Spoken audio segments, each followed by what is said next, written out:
everybody. Criminal. If you know what I was copying, good on you. Hey guys, I'm back. Woo! But I'm back with part 2 of this great little series. How should I say this? I had to thank Shiro Senpai. She's great for the help in character development. I'm really good at action scenes and torture scenes. Yeah. I'm good at that. Character development. And don't you dare comment about the horror Nico. That was just a train wreck that I kept going because you guys apparently liked. I hated it. But back on topic. Hi, chickies. Yeah, hi. Kept that going because you guys apparently liked it. I cringed the entire time. But we left off with Izumi going through the course, if I remember correctly. And we're going to skip a week. It's past the first week. The orientation, syllabi, everything is done. Remember, this is a college. The teachers do have some freedom, but since Eraserhead doesn't like teaching very much, he's just like, go to orientation, do the syllabus. I don't care. In 1 week, we're going to start class. And they're all in the dorms, so Eraserhead has complete access to watch them. And Nezu told Eraserhead that he was allowed to watch everybody except Izumi and Nagant. Nagant is part of the crew that's going to protect them during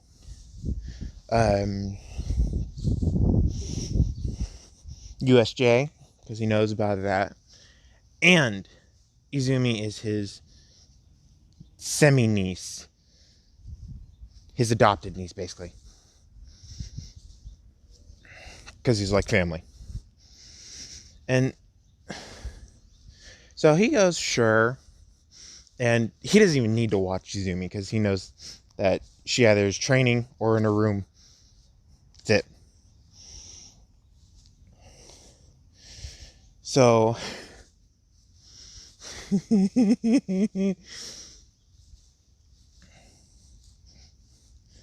it's a week, it's the first day of actual class, and Aizawa walks up to the podium in the front of the room and says, okay, get your PE uniforms on and get outside.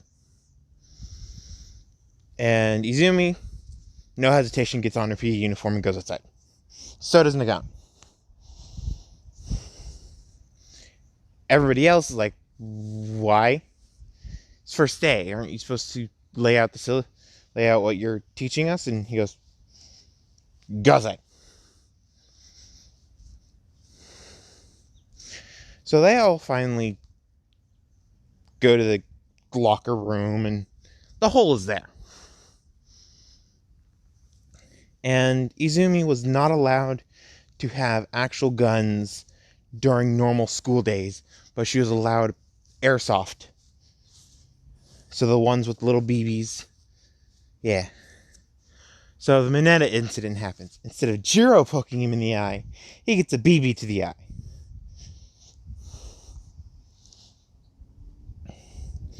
So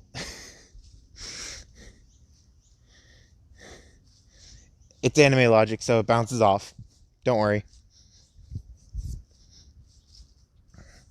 He's not blind yet. So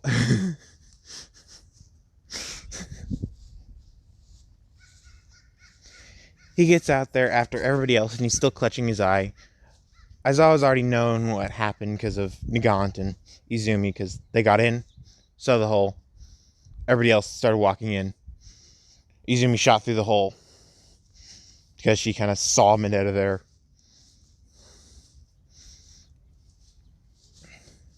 So she walked straight up to the circle, and she has her blindfold on again. The girls saw that she took her blindfold off to get changed, and she has a different blindfold on. And the other blindfold is really thin, and it looks old and raggedy. But she made it thin particularly for her to be able to still see through stuff when she focuses really hard. This blindfold that she's wearing is super thick and it won't allow her to see through at all. But she can still see through the blindfold. No matter how hard she concentrates, she can't see through anything past the blindfold. If that makes any sense. So it's like she has normal eyes now. And finally, everybody saw that she was wearing a blindfold during the course. And they've all noticed that she hasn't taken this blindfold off. Except for one time. And then she immediately put it back on. Bad Leo. He's messing with stuff.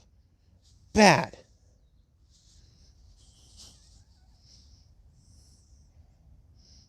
Yeah, hi, buddy.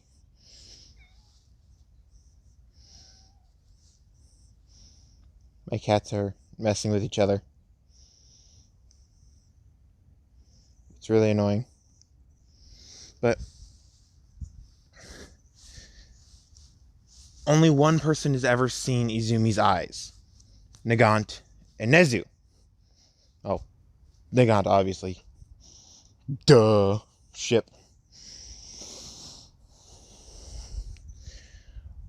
But what they don't see is behind closed doors. Because everybody thinks that Nagant is like a sister figure to Izumi. But that's just a facade that they put up. Even Nezu thinks about this facade. Thinks on this wavelength of facade. Because any smart person would know that Nagant and Gun Empress always work together and would put that together. But their friend facade is kind of throwing it out of whack. It's anime logic. Don't worry about it. Now, Izumi walked into the circle. She grabbed the ball and she asked for something heavier. And he goes, sorry, there's nothing heavier. She goes, fine. So she throws it without using any strength. 750-ish meters. Anime logic. Don't worry about it. Now, Cannon Deku got 751-ish meters, while Bakugo got 750-ish meters. But it's going to be Bakugo undershoots it drastically. Izumi got 750-ish meters without even trying. She tried, she could get 1,000 easily. And Aizawa, having an eye quirk, his eyes are better than most. He could see muscle movements barely, but he can see them. And he saw that she didn't try on that throw. So he's like, okay, she's a lot stronger than she actually looks. Bakugo goes and gets pissed off. Nagant goes and easily surpasses Izumi. But that's to be expected because Nagant's part metal. She's biological metal. We go to the last test. It's going to be the dash. And Nagant's facing Izumi. And Nagant says, whoa. This is unfair. And Aizawa goes, yeah. Ida, you're going again. And she goes, whoa, whoa, whoa, that's even unfair to him. And he goes, true. So he pulls out his phone, and everybody's looking at him like, what? She goes, I'll face you today again. You call a pro hero that's based in speed and make them do it, because duh. He goes, yeah, yeah. And he starts calling people with speed-based quirks. Finally, someone shows up. He's a pro hero. Well, he's actually a sidekick, but he has his pro hero license. And his quirk is literally just speed. It's literally his quirk. Speed. He's faster than Ingenium, but Ingenium can run for longer. So Ingenium shows up, too, because he heard about this, about Aizawa looking for people who are based in speed that can dash a short distance. So he shows up, being like, okay, I'm here just to observe. And a lot of pro heroes that aren't based in speed heard about this, because the speed heroes are currently working, or they're sidekicks, and they're not as fast as other people. And a giant group of pro heroes just automatically walk onto UA campus. And they just walk over to this area. And I know this is a very bad name, but his hero name is just Speedster. I'm just going to say that. And they all look at Speedster, and they're just like, why is the fastest dasher in this entire place here? He's just a sidekick. And he goes, okay, Speedster, you're facing this freshman. And he goes, what? And Aizawa uses his quirk, being like, you dare disobey your teacher? And he goes, no, no, no, because he's been Aizawa's student. And his quirk wasn't as good as most people's, or other people's, so he never got into actual hero status. He just became a sidekick and felt okay with that, because he still gets to do his hero work, but he's considered a sidekick. So we go to the starting line. Izumi takes off her blindfold, and she keeps her eyes shut as much as possible. And Aizawa thinks this is counteractive, because the wind from running will dry out her eyes. And Nagant goes, yeah, no, her eyes don't get dry. And he goes, what? And she goes, yeah, there's no downside to her quirk, besides extreme motion sickness. And he goes, what? And she goes, yeah, she has the ability to zoom in with her eyes. And if she tilts her head, if she moves her head in any way, or even if it's unintentional, she gets motion sickness. And he goes, wow. Is that the only downside? And she goes, no. There's sick downsides, but not my place to say. And Aizawa sees the cat eyes. And he goes, wait. Is she? And Nagant goes, have you not seen her walk into our room? And he goes, no. I was told not to watch you two. She goes, oh. Well, she is. He goes, okay, favorite student. Check. Because he has a little clipboard at his side. He checked off the favorite student box. So, after maybe 5-ish seconds, she gets ready. She's in her sprinter stance. And Speedster,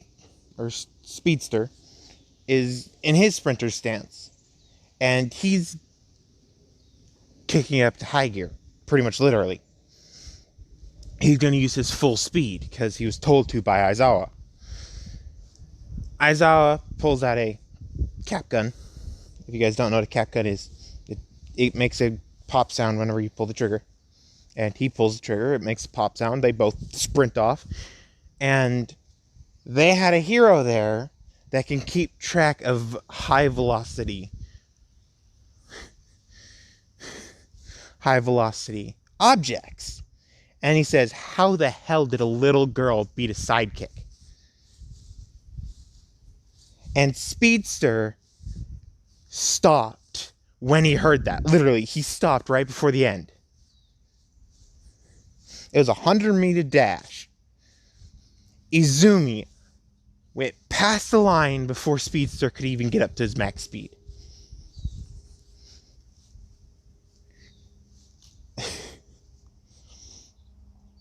The eyes of God is overpowered. Then Izumi immediately walked over to Nagant and fell asleep at her feet, curled up in a little ball. And Nagant goes, oh God. And she did it again. Nagant picks her up in Princess Carrie and runs to the dorms.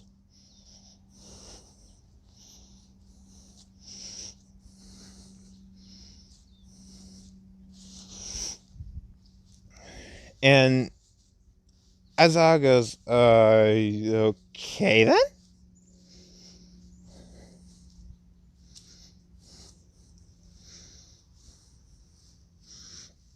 Now, we skip another few weeks because USJ is going to be 2 months into the school year instead of 1. Or maybe 2 weeks, I forget. They've all done a lot of hero training, but there's a special visitor this time. And he comes running through the door like a normal person. So, he came running through the door and he said, I'm coming through the door like a normal person. And then somehow, without seeing it, he's back at the front of UA.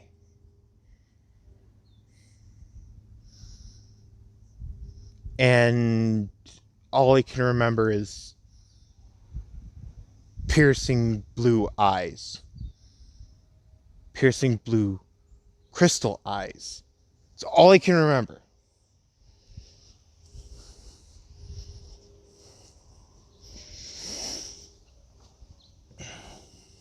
So he runs back to the room and he comes in the exact same. And everybody's like, wait, what? Didn't that just happen? And it happened again. Then finally, right before he comes to the door, Nagant shoots a bullet through the door. Yes, one of her hair bullets. It stops him and it makes him come in normally, like an actual normal person. So he doesn't get sent back to the entrance to UA.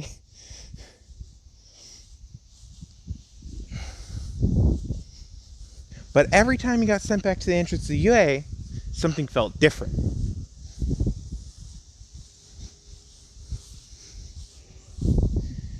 So he told them all to get dressed and go out to Training Ground Beta, the city, and he'll meet them there. 3 hours later, he comes walking in his Golden Age suit. And the wound is gone, and he's standing there, super giddy. And he can't hold his excitement. And they all think, oh, this is going to be fun. And he goes, okay, you're all fighting each other. And they go, what? And he goes, let me rephrase that. Nagant and Izumi fight the rest of you. And they all look at Nagant and Izumi. And Izumi looks at him and goes, rubber bullets? And he goes, yeah. And Nagant goes, rubber bullets? And he goes, no, you don't get any weapon. And she's, what? And he goes, yeah, I heard you need to work on your hand-to-hand. And she's, fine, Jesus. So she walks to the rack and she pulls out her sparring gloves. These gloves are to help her reduce the damage that she deals to other people. Because when she's in a fighting kind of mood, she immediately hardens to that of organic metal. because her weapon's made out of organic metal. Duh. So she cracks her knuckles and she walks over to the starting area and says, who's the villains and who are the heroes? Because they've had a little bit of knowledge about this. And Aizawa walks up and says, Izumi and Nagant are the villains, everybody else is the heroes. This is normally what happens in the real world. Now, if you get shot right here, and he points out where everybody's heart is, you're going to have a plate there. And I'll hear the hit, or on the head, which you'll immediately be knocked out because of how powerful these rubber bullets are. And he holds up one of the rubber bullets. And he goes, I don't know why she has the freaking 50 AE Desert Eagle, but who knows? And she pulls out her 2 golden and black guns. You guys don't remember what that looks like? There you go. Yes. Well, there you go.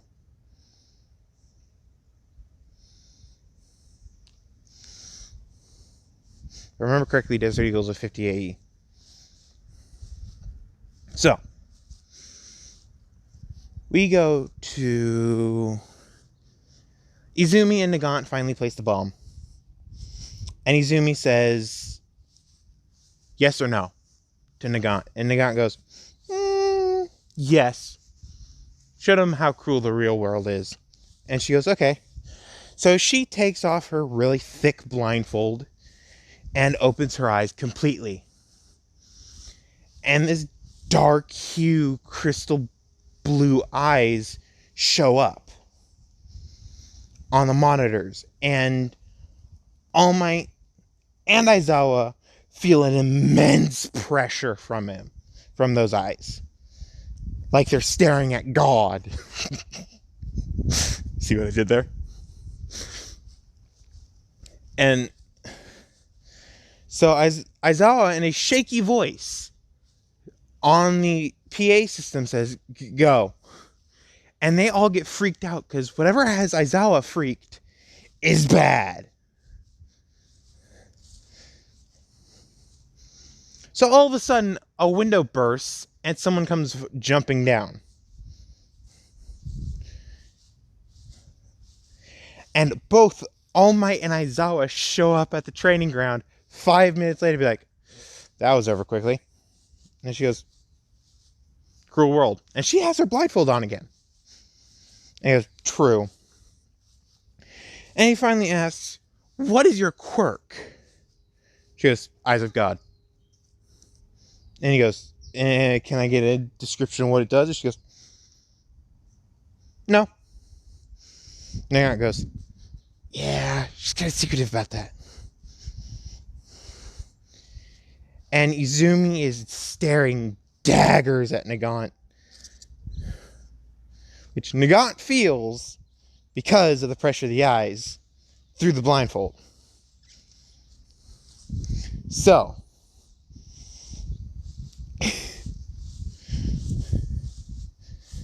let's go back 5 minutes. Izumi's just jumped out a window and she just unloaded 2 12-round clips into 24 people. Well, actually 18 people, actually. She just unloaded 2 12-round clips into 20 or 18 people. Bakugo, multiple times, obviously. Kirishima, because he didn't go down from the first bullet. She unloaded a few more just to make sure he went down. Because it's hardening.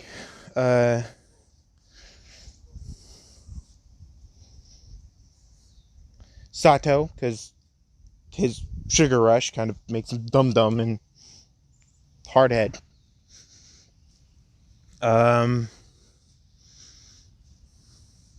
Yeah. So she sat down and Nagant just walked out, gave her the blindfold. And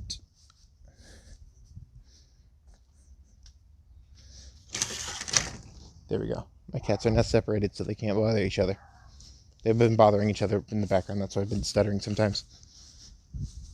ADD and all.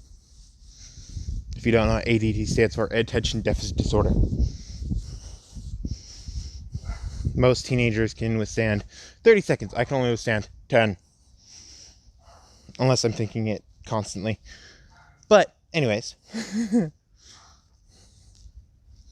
That's a little sidetrack. Powerloader heard about these pistols and the rest of the weapons that she's commissioned rubber bullets for. And she said that she's never had rubber bullets before, but it's fun to shoot people without killing them. Because then she can shoot them multiple times. And when Powerloader heard that, he got a shiver because her eyes sparkled underneath her blindfold. Or actually glowed brighter. But the phrase is sparkle. Sparkle. Sorry. But she has a P90 chambered in 9mm with rubber bullets. She has what I think is an AR-15 chambered in 5.56 with rubber bullets. I think that's what that picture is. Could be wrong. And then 50 AE Desert Eagles chambered in 50 AE rubber bullets. Now, difference between a 9mm and a 5.56 is massive. One hurts a lot more than the other. And her P90 is subsonic. So that means it doesn't break the sound barrier when you fire it.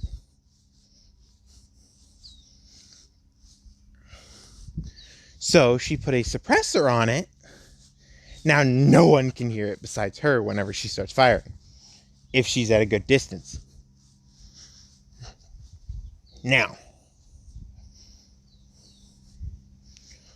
we go to a week before the USJ attack, and I'm going to end it here soon. USJ is next episode. And she's in her room pressing bullets. If you don't know what bullet pressing is, it's basically making bullets. And she's upping the heat on these rubber bullets because she doesn't like how soft hitting they are for her assault rifle. Or, sorry, let me rephrase that. Her rifle, because there's no assault rifle ever. The assault term is for attacking.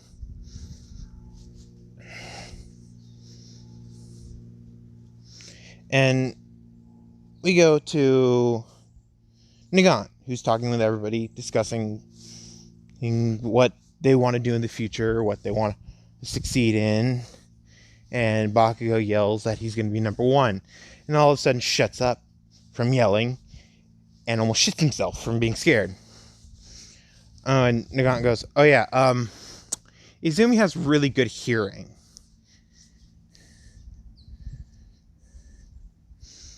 And one person is whispering to himself so quietly that no one can hear him. Please help me, please help me, please help me. I'm scared, I'm scared, I'm scared. And he's constantly with me, whispering, please help me, I'm scared. Please help me, I'm scared. Once Bakugo started yelling. And since Izumi's part animal, and the voice activates just very slightly, which suggests her to help him. But since she never talks to anybody besides Nagant, he's never actually heard her voice. All of a sudden, in a booming tone, a female voice washes over everybody, and she says, shut the hell up, to everybody. But she was really pointing at two people in particular. Bakugo for being too loud, and the Anna-voice guy because he keeps saying the same thing over and over.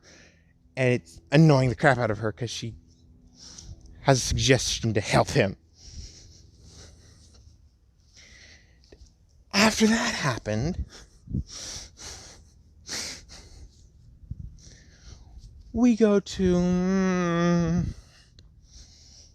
Aizawa, who was asleep. He heard the booming voice. He woke up, and he runs out being like, what the hell just happened? And the aunt goes, shh, Izumi's pissed.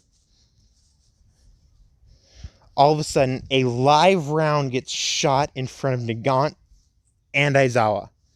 There's 2 holes in the ground. And she goes, oh crap, I'm dead. And she runs up to the room and tries to calm down Izumi as much as possible.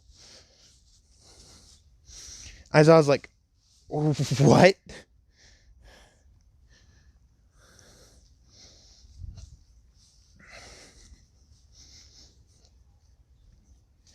So we go up to where Nagant is, and she's begging not to have that happen again.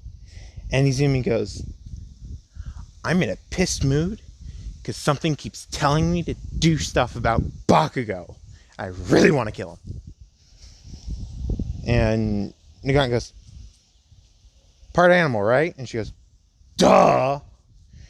And Nagant goes, well, there's a kid with this quirk called Anna-voice, which he could tell animals to do stuff. And she gets even more pissed because his quirk affects her directly.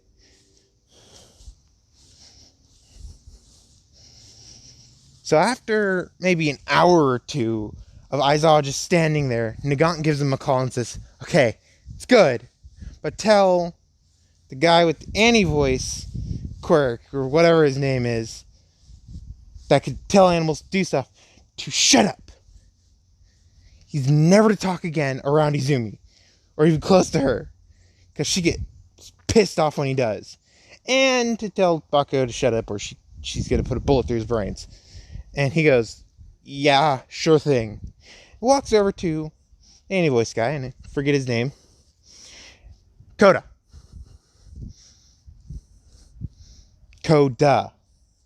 Now, Kota, kid from the Forest Arc. No. Koda. And he goes, don't say anything out loud, because Izumi can hear you from anywhere in this building. And his head tilts, and he walks into Aizawa's office, and he starts asking questions about Izumi and why he can't talk around her. And Aizawa finally says, she's part cat. And he goes, oh. Okay. So he isn't as nervous around Izumi anymore, but he still doesn't talk around her because he's nervous around anybody, so he doesn't talk to them. He only talks to his animal friends in his room that he allows in and out because he's living on the bottom floor.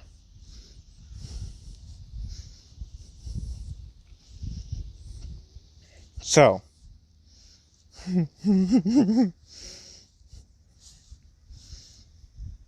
we go to the day right before USJ. Izumi doesn't show up to class. When they got up this morning, they all heard heavy machinery going. They walk over to Izumi's door, and they hear clinking sounds, like coins hitting against coins. But it sounds a lot heavier.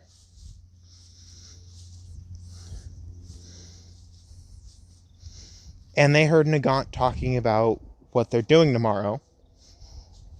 And Izumi said, yeah, I'm preparing. I'm getting everything ready. I'm using live rounds tomorrow instead of dummy. And Nagant goes, they're going to not like you for that. And she goes, I don't care. I was hired to do a job. I'm doing the job. And they drop their facade in their room. Even though their room is soundproof, they still have to talk really loud because of the machinery, and the machinery is very freaking loud. It is an automatic bullet press, bullet press, to quickly churn out bullets. And here's where things get interesting. Nagant's hair is a great substitute for real bullets, but Nagant prefers real bullets in her sniper rifle. She's trained her quirk enough to use actual bullets, and the actual bullets she uses are part depleted uranium rounds. So they're high armor piercing rounds. So when she doesn't need to use high armor piercing rounds that are stronger than her actual hair, she uses her hair. Just saying, in this what if. So Nagant has a pouch at her side with very few but a lot of her hair rounds. Few compared to Izumi. Izumi is getting her vest, her backpack, all of her mags in her stuff, which is close to 300 pounds worth of rounds. And she has this special backpack on. It has 30 P90 clips. Yes, 30 P90 clips. And 20 AR clips. Or rifle clips. For her AR-15. So,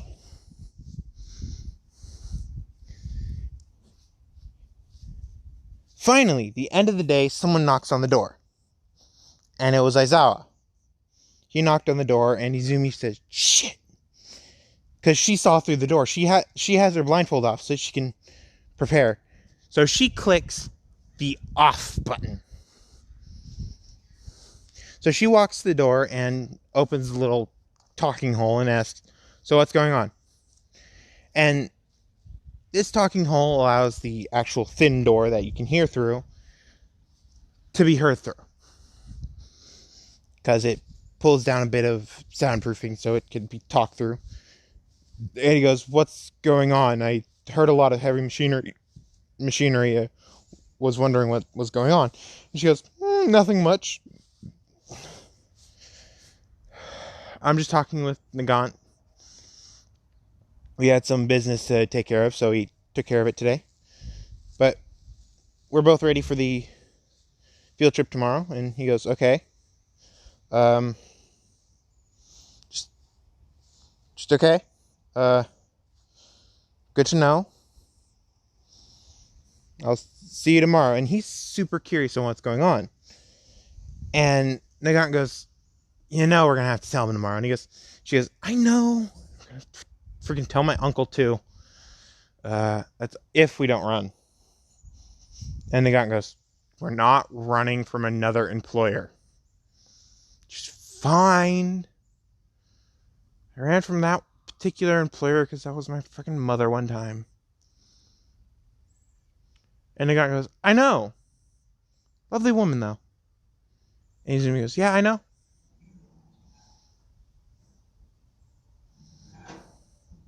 Forgot if I killed her mother off."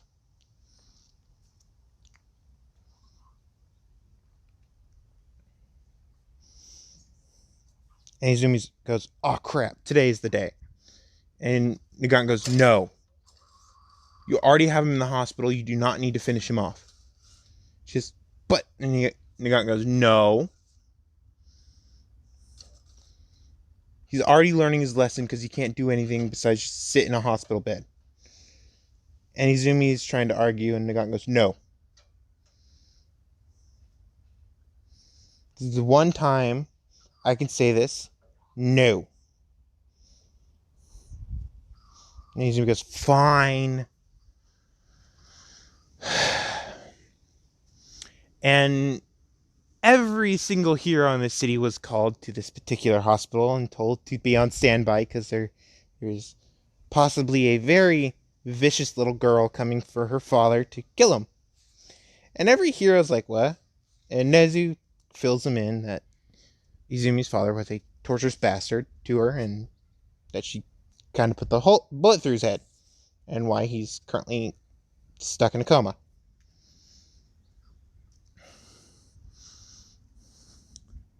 That night, because I'm going to end this right in the morning of the USJ, that night, Izumi has a nightmare of her past. And this nightmare shows her getting trained for pain by her father. He used to shoot himself to get trained for pain. He shot himself up with heightened sensing drugs, and then he would shoot himself in the foot, in the hand, in the arm, everywhere to dole out his sense of pain. Well, it worked. He didn't show pain. When he got shot in the head, he was like, wait, what? He felt his head and blood. There's a hole through his head. He never felt it. Izumi, on the other hand, used her eyes to regress her body back to where she didn't have that problem. But she's remembering one of the times that her father's like, yeah, you don't need to run the gauntlet. You have to do another training, though. Her mother was out on a work trip. And he walked up to her and he said, please come with me. I have something to show you. And he showed her an electric chair. And he said, please sit down. This is a very special chair. And this was little kid Izumi, who hoped that her father was not the bastard he actually is. And she trusted him, and she sat down. And he said, this is going to be the task for the next few days until you don't feel anything anymore. And she asked, what do you mean by don't feel anything? And he goes, pain. I don't want you to feel any pain. So this is for your own good. Like bastard. But he turned on the chair. It was a very low current, but a high voltage, which paralyzed her to the chair. And he inserted a drug into her to increase her senses. So her sense of pain was heightened by 30. If anybody's been zapped by static electricity that's built up in your body when you touch metal, it zaps you. If you've ever felt that, times that by 500 throughout your entire body. That's what she feels. And then he comes in a full rubber suit so he doesn't get shocked by the chair, because even when he gets shocked by the chair, it kind of affects him, with a pair of pliers. And he starts pulling nails. Like fingernails and toenails. Yeah. He starts pulling the nails. And finally, after 3 days of this, she feels no pain whatsoever. And let me rephrase this. Izumi's body's age is that of a 4-year-old. But her height is that of her actual age, because her mother is a little short. So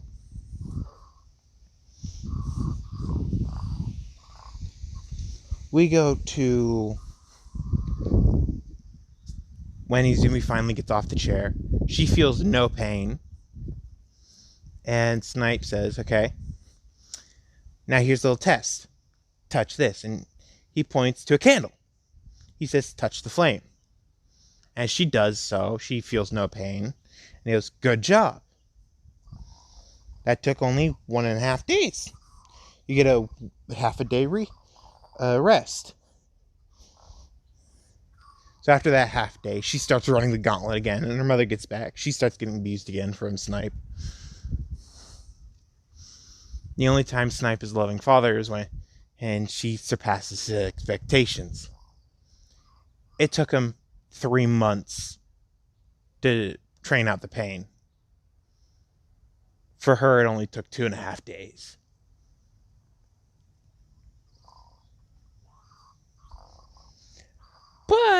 nowadays she could feel pain because she kind of regressed her body. But anyway, I'm gonna end it here. Hopefully you guys enjoyed. If you guys did, please leave a like, comment. If you guys haven't already, please subscribe and hit that bell notification if you guys want to keep up to date with my videos, because I'm gonna have a random posting schedule. I'm gonna try to start getting them out regularly, but my work schedule's all over the place and kind of need to get faster at my work so I can get better at it, get faster than other things. But if you guys know the exact rifle that's in this picture, please let me know in the comments. If you guys don't, that's okay. I know it's probably not an AR-15, but I'm just going to say it's an AR-15. Probably not. That is the pink P90. If you guys know where that's from, good on you. And then 50 AE Desert Eagles. Yes, 50 AE. Not 50 BMG. No. 50 AE. Which is a lot lighter than 50 BMG. Just saying.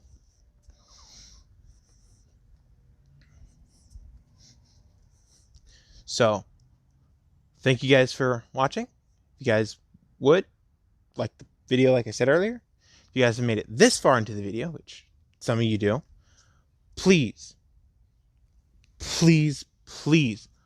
comment. AE is different from... Hold on. AE is different from BMG.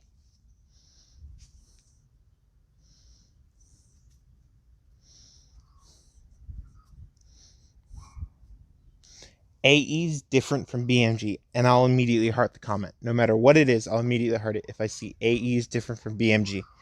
And if you guys would, consider sharing this with other people. I have a goal of hitting 2,000 before November, and I promised something to my Discord and everything. I also do gaming streams on the weekends. It's not going to be a set schedule yet, because I need to get into the habit of doing the gaming streams. But it's not a set schedule. I would like to do as much as possible, though. So if you guys could support those, and I will get more out to you as fast as possible. Right now, it's only Town of Salem because I'm currently low on funds.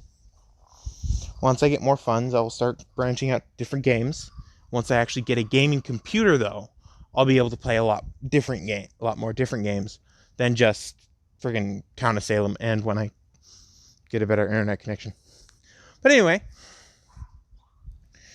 hopefully you guys enjoyed. Talk to you guys later.